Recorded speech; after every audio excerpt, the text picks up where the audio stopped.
Hello everyone, today I'll show you how to make text bold and italic font in a text box in Apple number sheet. Open your Apple number sheet and this is my text box. I will make this text bold and italic. Double click on this text box and drag your mouse, select your text. Now select this format option and select your style option. Here you will find this bold and italic option. I'll make this text italic and see this.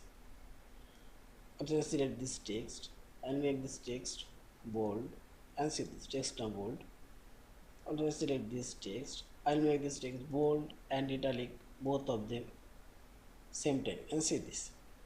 This bold and italic, this bold text, this one italic text. In this way, you can change your text font bold and italic. Yeah. Thank you for watching. Please subscribe, like, share and comments.